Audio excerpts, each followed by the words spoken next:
তাদের সম্মানিত আহ্বায়ক কবি মোহন রায়হান আসছেন।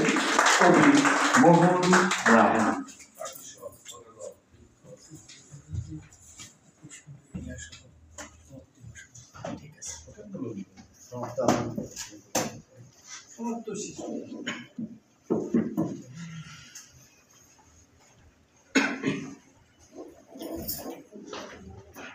প্রিয় বন্ধুরা,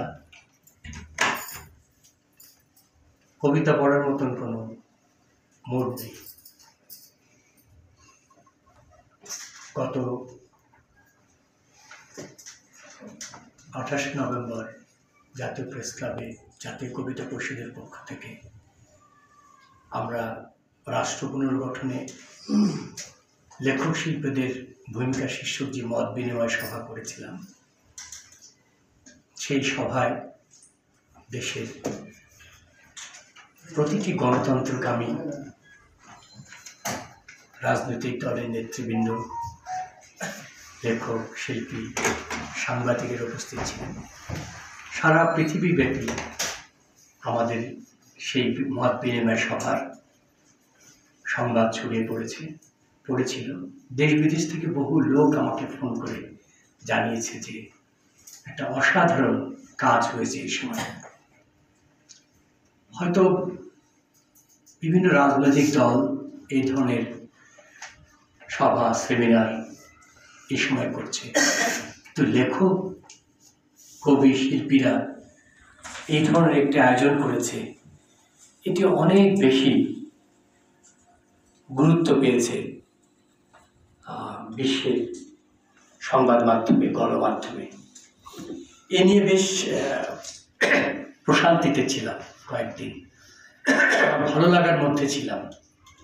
কিন্তু গতকাল থেকে মমতার কথা শুনে আর ভারতের বিভিন্ন রাজ্যে আমাদের 30 লক্ষ মানুষের রক্ত, 2 লক্ষ মা বোনের সম্মানের বিনিময়ে যে উজ্জিত পতাকা, যে পতাকার জন্য 15 বছর বয়সে হাতে অস্ত্র তুলে নিয়েছিলাম, এত মানুষ জীবন দিয়েছিল, এত ত্যাগ তিতিক্ষা, সেই পতাকাকে ভারতে অপমান করা হচ্ছে, পোড়ানো হচ্ছে। আপনারা বিশ্বাস করবেন কিনা, আমি গতকাল থেকে ঘুমাতে পারছি না, খেতে ইচ্ছে করছে না। এক মারাত্মক ভয়ানক অস্থিরতা, উদ্বিগ্নতা, অশান্তি কাজ করছে মনে।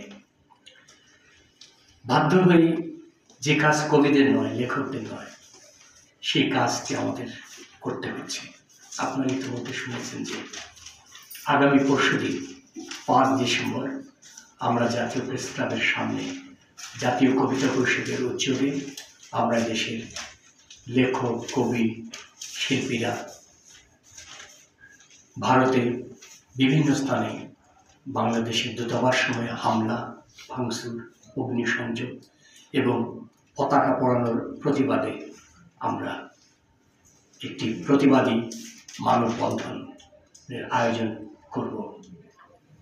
আমি আপনাদেরকে অনুরোধ করব, আপনারা প্রত্যেকে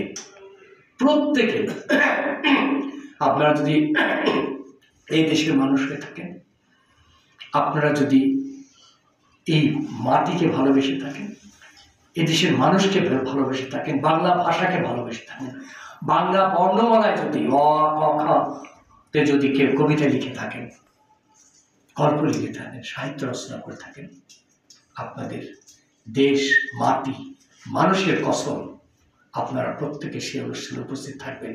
শুধু একা নয়, প্রত্যেক অন্তত 5 জনকে সঙ্গে নিয়ে আসবেন।